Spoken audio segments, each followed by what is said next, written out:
the suppression of the use of marijuana and of the forces lurking behind it are the most important jobs this department is now engaged in. In 1930, the records on marijuana in the Washington office of the Narcotics Division scarcely filled a small folder like this. Today, they fill cabinets. Welcome, ladies and gentlemen, Coloradians and everyone that's smart enough to listen from the outside. One of the most amazing plants we've ever discovered. The pot party, the trippers, the grasshoppers, the hip ones, all gathered in secrecy and flying high as a kite. Well, welcome back, ladies and gentlemen, to another week of Stoned Appetit. With your host, as always, it's me, Kip, and across the way, I got CB. CB, how are you today? I'm doing well. We're having a little lunch podcast. It's a lunch pod because it's a holiday, and we always like to record fresh epis coming out of a great weekend, and this is a long weekend where we got our sponsors' Instagram suspended, as well as we had a kick-ass time. We got to go shopping and have some fun along the way. But we have a great episode for those that are listening at home today, and it's all brought to you by our friends over at Standing Akimbo, a.k.a. your friends at Akimbo on social media. They're doing the Lord's work. They're giving you the best prices on all the products that you can find across the city, whether you're looking for heavy hitter edibles, maybe the best flower like the Green Dot Labs drops that came through this weekend. Maybe you're a concentrate, you're a hash head, and you're looking for a 6-gram bucket. They've got something for everyone, and you can find them at 3801 Jason Street. And like we say every week, if you need help getting your medicine, getting your med card, and that is, a financial burden, please shoot us a DM on social media. We'll be happy to help you out. We're here to help the community, and so is Standing Akimbo. Nobody should ever have some financial burden that keeps them from getting the medicine that makes them feel better and make them feel right. So we're here to help the best way we can. 3801 Jason Street, Standing Akimbo. They're open 7 days a week. Monday through Friday, it's 9 a.m.ers. Weekend, it's 10 a.m.ers. Woo! Check them out. Chris, how are you doing, brother? I'm doing great. We're having a Paloma. It's lunchtime. It's a holiday. So, what is there to complain about? I just wish the sun was out today. Yeah, it's a little bit dreary, but we have some shitty weather coming in, but it's not going to ruin our parade. And I use that term literally because we have our Mardi Gras party tomorrow, or for those that are listening tonight. It's our first dinner series of the 2023 calendar.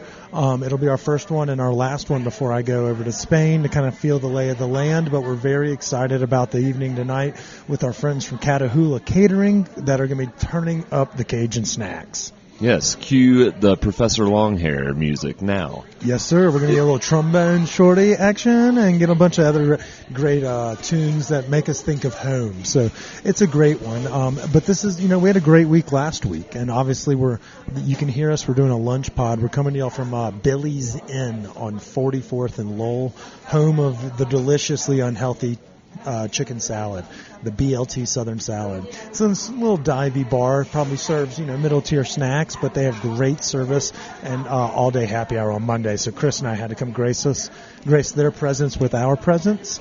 But if you hear a little background ruffle and tuffle, it's because everybody's enjoying the all day happy hour. Yeah, just like everybody's going to be enjoying the Mardi Gras party we throw. Yes, sir. So before we jump into this week, though, Chris, let's do a recap. Last week, did you do anything cool? I guess Friday night was kind of meh. We went out to celebrate somebody's fantasy football season or whatever, and we went to the most dreaded place on earth, which is Happy Camper. I had a drink there, and thank God we got out of there quick. And then Saturday was fun, though. What'd y'all do Saturday? And shout out to the Fantasy Football League. I know some of them are listeners of the pod, so that's kind of fucked up that you just chirped them. We're on their location. But at the same time, if you get to pick the location for your fantasy football celebratory party because you are the champion, you really got to go deeper into the cut than Happy Camper. You could pick anywhere but that place. Unless you're 24 and trying to get laid. If you're 24 and trying to get laid, go hit up Happy Camper. But right. Otherwise, if you're on the hunt for good food and booze, you probably could have found better options. But that can't be the highlight of the weekend. You had to have something cool go down.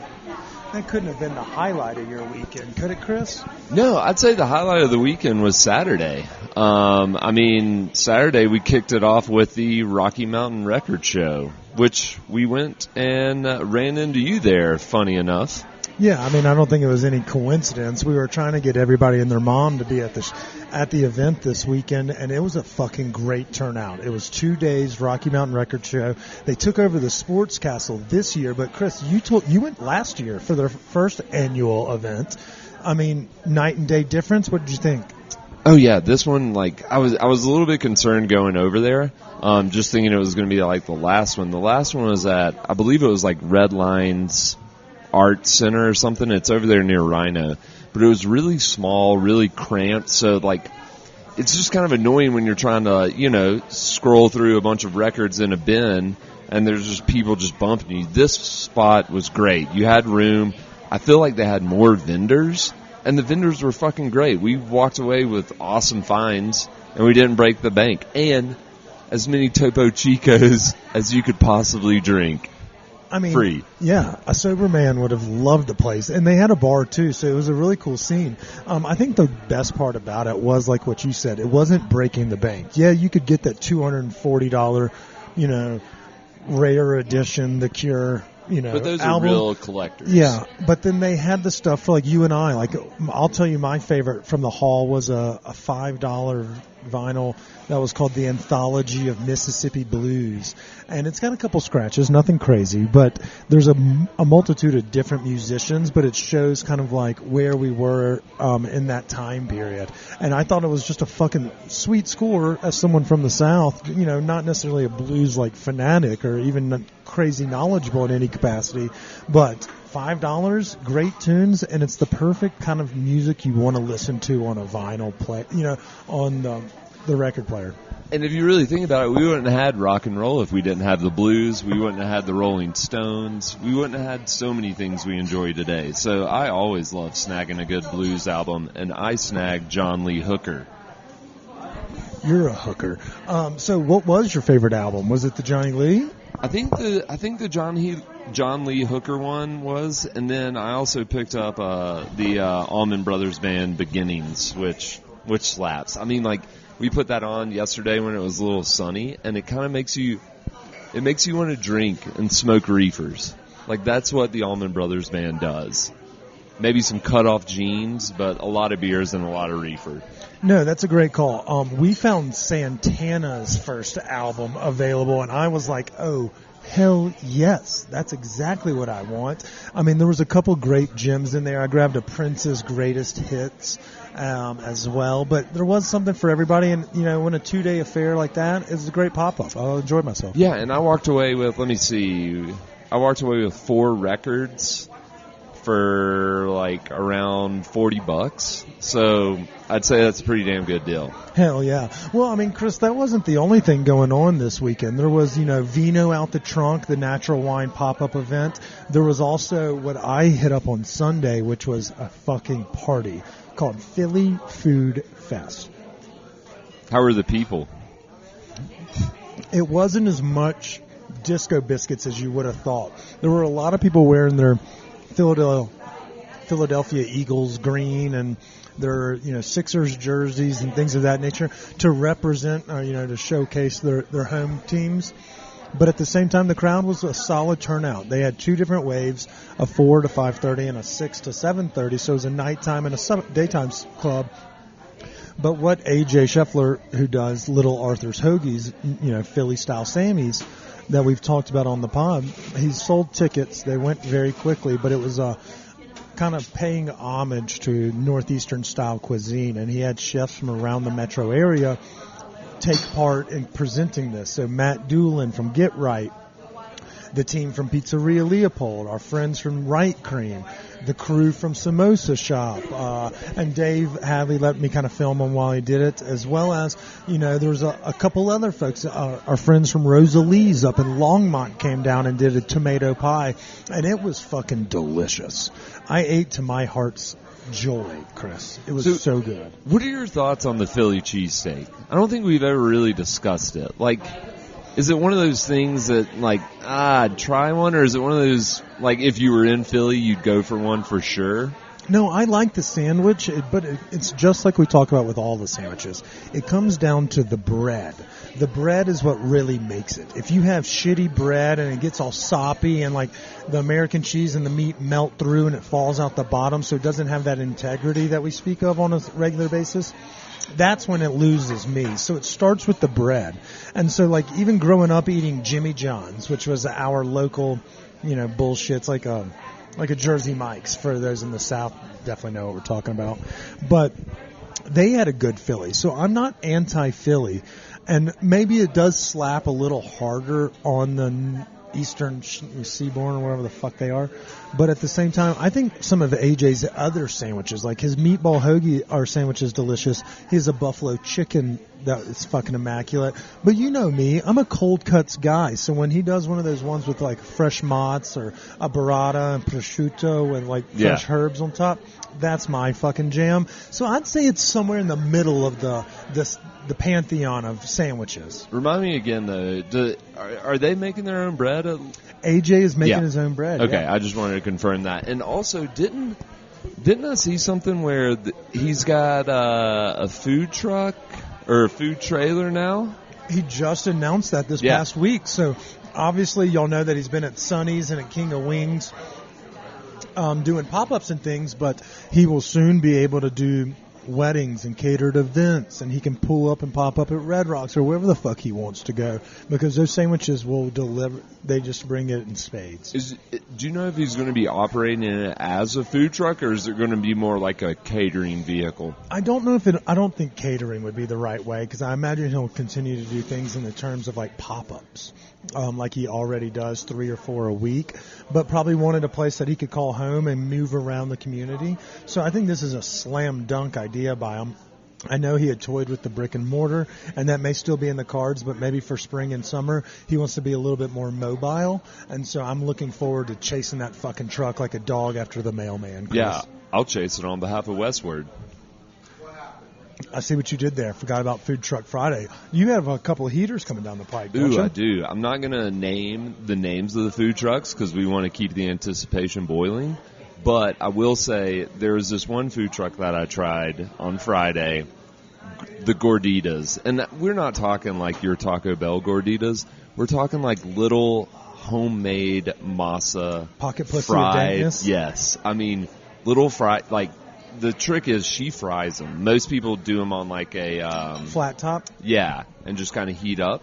But she makes them homemade masa, and they're a little crunchy, but they're not like a chip crispy. Just tell us the name, and we can get the story after. Okay, so tell us Maize. Maize food truck. M-A-I-Z. Yes. No E. No E. Okay. So it's just basically corn. But yeah, I thought there was an E on the end of that. Uh-huh. I thought there was an E on the end of maize, but I may be mistaken. No, I think maize you're wrong. Be dumb. Yeah. But no, so you'll see that article. You'll see that article come out Friday.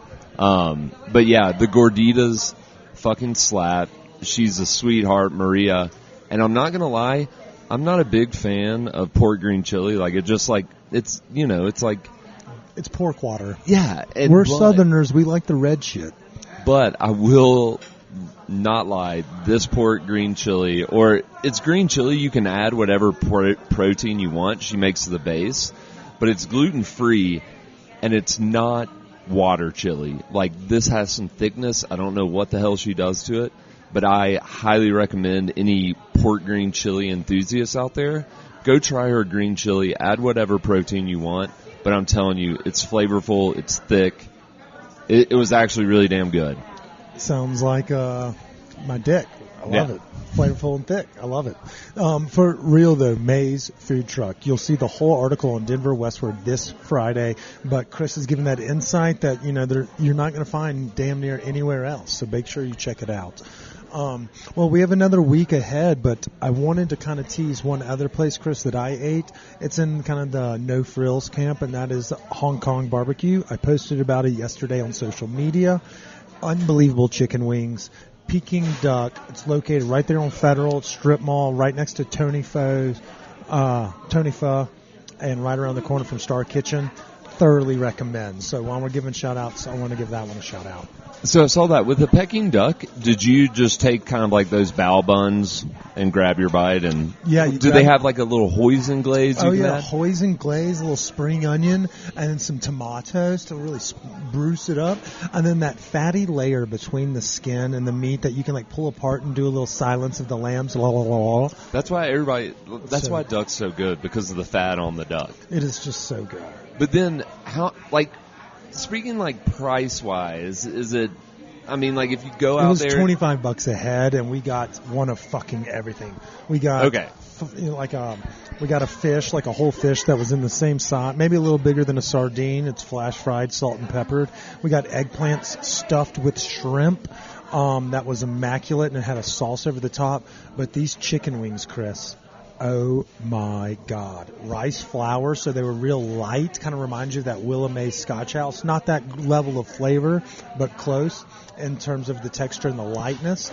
Double fried, probably dredged flash. Unbelievable juicy flavor on the chicken. And then it's sprinkled on top with salt, pepper, and a little garlic, like that's been probably fried itself because it's been browned. Ugh. So they're dry. Oh, yeah. They're dry, but I was wet. Holy shit, it was great, Chris. So, the things now with wings, you can have a good wing, but as long as, you need to have a good chicken product. Like, the wing itself needs to be good. Because I've noticed that sometimes these days is, there's a happy medium between the scrawny and then the steroid juiced up fucking, Yeah. WWE wrestlers calf that's being served at places like Pubble and Penn or Piper's Inn. They're somewhere in the middle, and they do a lot of great shit with chicken over there at Hong Kong Barbecue and in duck, and they have pork as well. You can see them cut that head off that pork as it hangs from that butcher's hook. It's a vibe for sure. So it's a solid wing, though, and it's cooked all the way through, so there's no tendon tear. It was one of my favorite chicken wings I have in the city. Obviously, King of Wings is up there. I love the spicy peanut from Fire on the Mountain, but their wings are too small.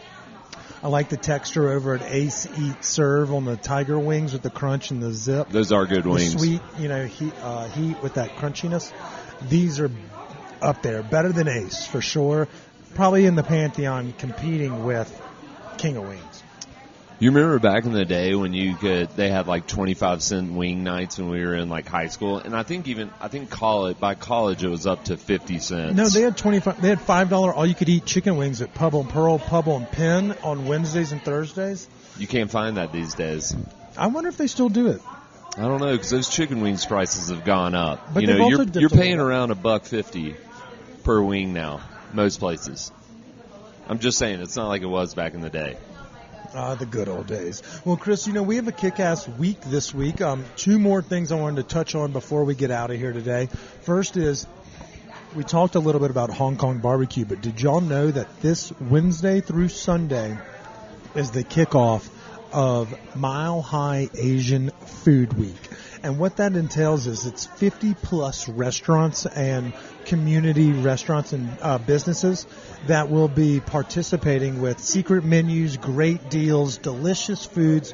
There's even going to be some pop-ups and collabs, like our friend Sapsua will be taking over at Lucina, which is one of our other favorite restaurants. So, there's a lot of collaborating going on, but the objective is to highlight not only the great food in the community, but to get those conversations started because of, poor stigmas from, people on the other side of the world are being, lashed by our governmental officials, things of that nature, created this disdain and this distaste, and it should never have been the case. And it's fucking nonsense. It is. And so, not only are we trying to showcase these restaurants, but we want to be able to, tell the stories and talk about, what the great things that are going on in the community. And so, what a great way to do it through the conversations of culture and food, which is something we like to do. So, you'll see us showcasing those this whole week, including on Thursday's episode. So how do you get tickets to, are there special events you get tickets to, or is it just something about and go to a place and visit? Or I'm glad you asked, Chris, because on social media, if you go to Instagram, Mile High AFW, Asian Mile High food. As fuck. Yeah, Mile High as fuck which. Mile High AFW, Asian Food Week. It'll showcase you. There's a link there where you can go see all the participating restaurants. But I will also have a link up on Mile High Life about some of our favorite deals that are going on, because obviously in 5 days you can't eat them all. So we're going to give you our insight on what we think fucks the hardest, or, what's not to be missed, things of that nature. Dude, I tell you what, though, if there's one restaurant I'm most excited about and that I will go and see shortly after it opens is Sapsua.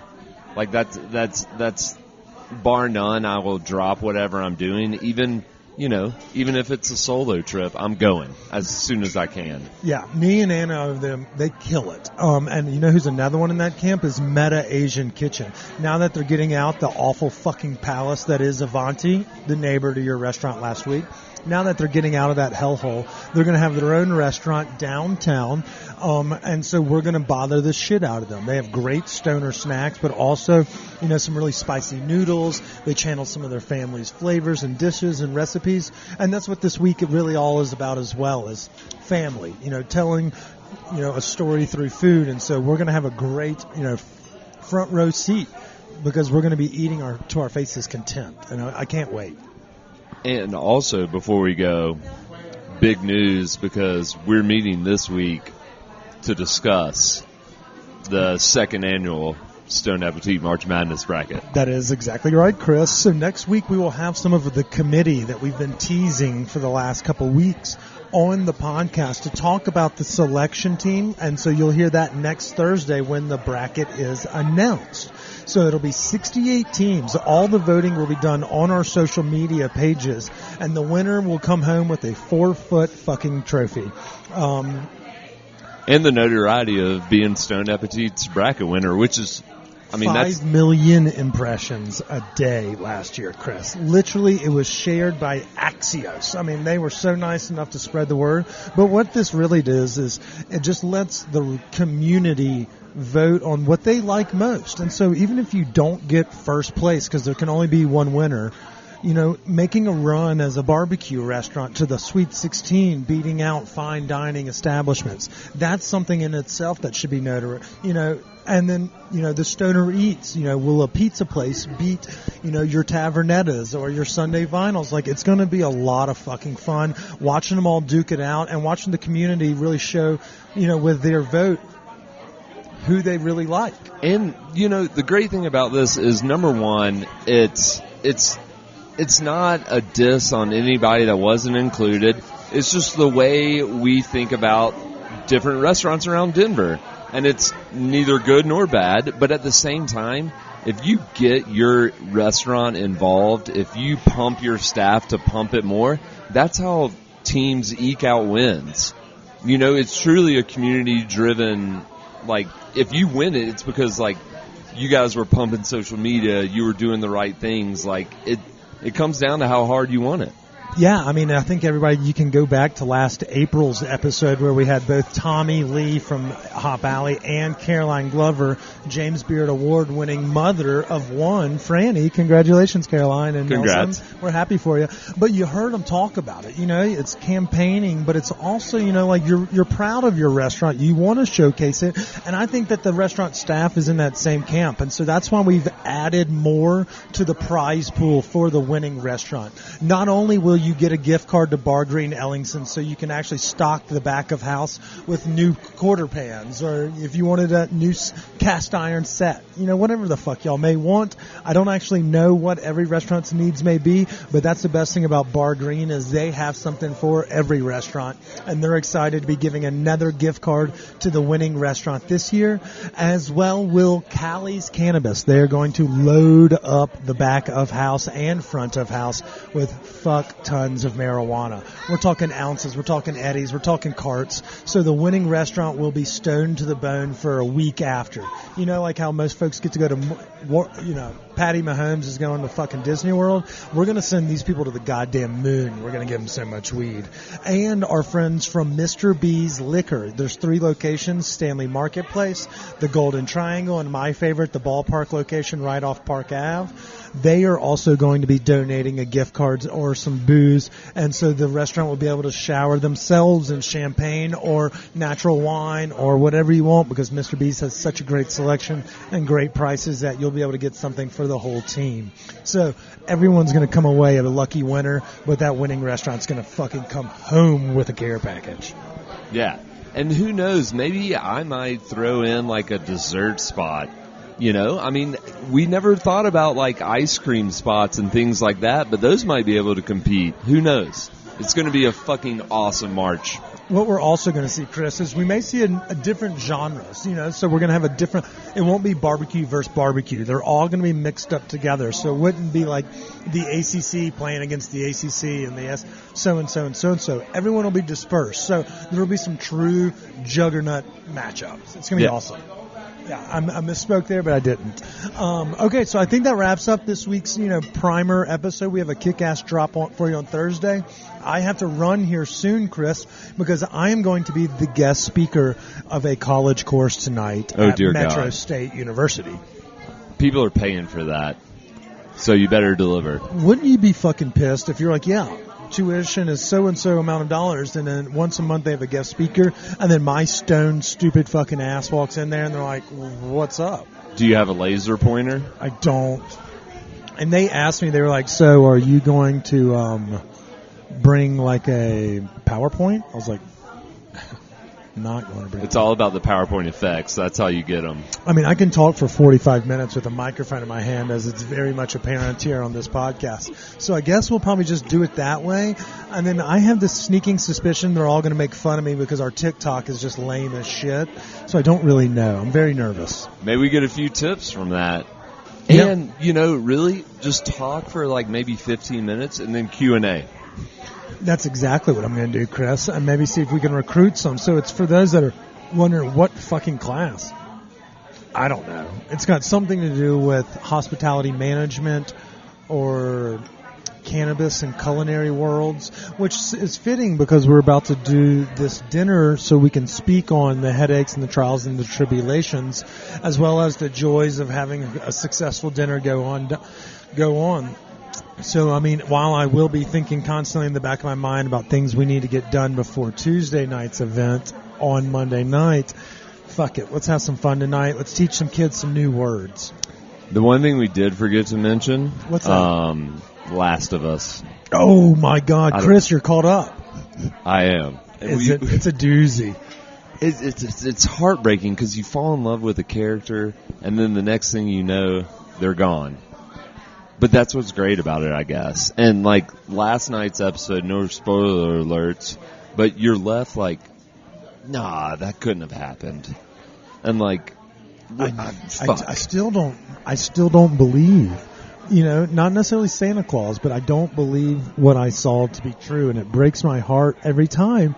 But my feelings are that it's just a well-written show to like when it kind of reminds you of that Game of Thrones early on where you're like, okay, I can warm up to this character, or, oh, I actually enjoy this character's, moral compass or whatever it may be. And then bam, their head got chopped off at the stake. Shout out to Papa, whatever his name was, of Westeros, or of Winterfell. The one thing I love about this show too is how there's like serious, intense drama, but there's also, like, really good comedic, like... relief. Like, it keeps you like, oh, okay, I'm a little lighthearted now. And then you're just like, oh, fuck. It's great. It's gut punch, and then it's like, oh, well, you can smile through the pain. And then they're like, oh, really? Well, here's a punch to the ball sack. And you're like, oh, my God. And then they're like, we'll see you next Sunday. And I'm like, I guess. Fuck. It's a doozy, Chris. It's a great show. The writing is just exceptionally well done. And while we've explained that we're not gamers, I may fucking buy a video game system just to play this game because I've got to know how it ends.